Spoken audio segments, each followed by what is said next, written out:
Okay, so let's look at a practical application of linear regression, and we're going to code one from scratch based on the gradient descent algorithm that we just saw in the previous video, and hopefully this will help you add some or connect some dots. All right, so let's get started. So we're going to import a couple of packages here for visualization and data handling. We're going to use the Seattle data weather data set that we've been using for this and the previous chapter.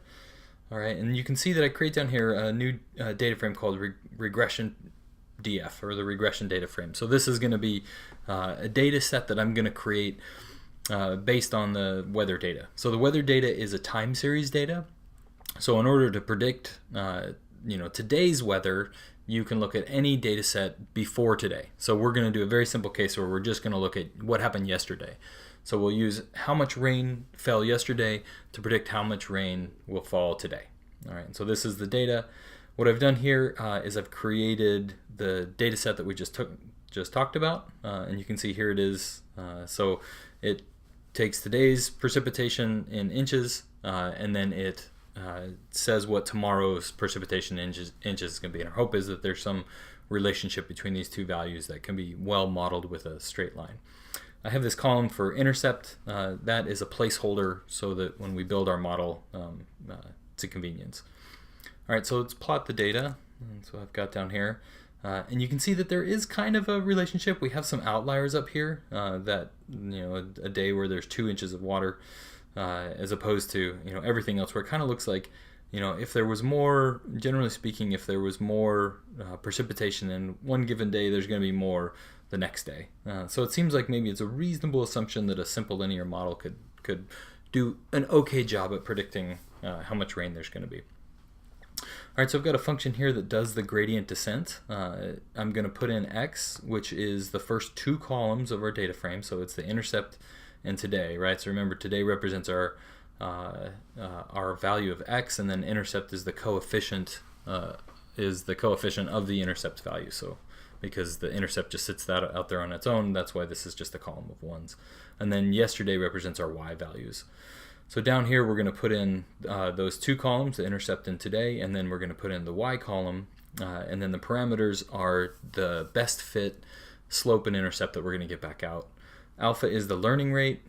The bigger alpha is, the faster it will learn, but the less stable it will be. And the smaller alpha is, the slower it will learn, but the more stable it will be in general.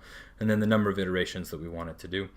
And then this is pretty straightforward. You can look at the code. We're going to do these calculations to come up with the prediction that the model is going to make, and then we're going to do our estimate of the prediction with the gradient descent algorithm, right? So our parameters are going to be, our new parameters are going to be old parameters minus alpha times the summation of all of those values, which is what the numpy or np dot is doing. All right, so when I run that, I get this function that you can take, and then I call it here gradient descent for the first 2 columns, or x, the third column is y, and then I'm going to start at 1 and 1. I'm going to have a learning rate of 0.01, and I'm going to do 100 iterations. And if I go ahead and run that, you can see I've got this output already. I have a slope that's positive of 0.31, and an intercept that's fairly small, close to 0.07.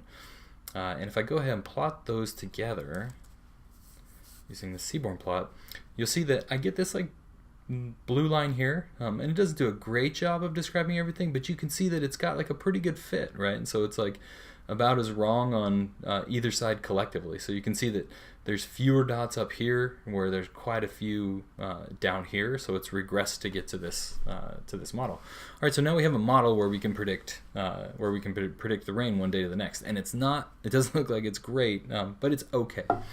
And so there you go. You have linear regression from scratch.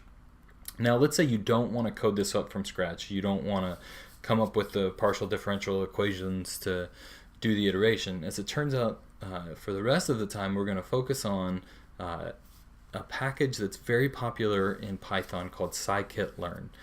And I've got down here, from scikit-learn, import a linear model, right? And so it already knows that there's these linear regression models. I have to do some manipulation of the data, so scikit-learn doesn't like just a direct pandas data frame. So I've pulled out the values of the data frames, Then I've reshaped the data frames into the shape that scikit-learn wants to see them. And then I call this one simple line, linear regression dot fit. I put in the x and the y values, same x and y values that we saw up at the top, except now I don't have to include the coefficient variable. I just include the today's precipitation and then tomorrow's precipitation, and I run that. And in a couple of seconds it's done, and I plot, and you'll see I get the same plot down here. Same scatter plot, same line, same model, except I didn't have to, all I had to do was manipulate the data a little bit and call this one line.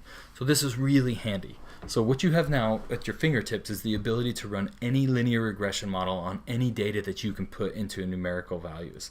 That's really powerful in just a couple of lessons. So if you find data that have strong linear relationships, now you have a mechanism to turn that relationship into a quantitative value. Okay, in the next seconds we're going to be talking about how you do the same thing for categorical variables through something called logistic regression. All right, look forward to seeing you then.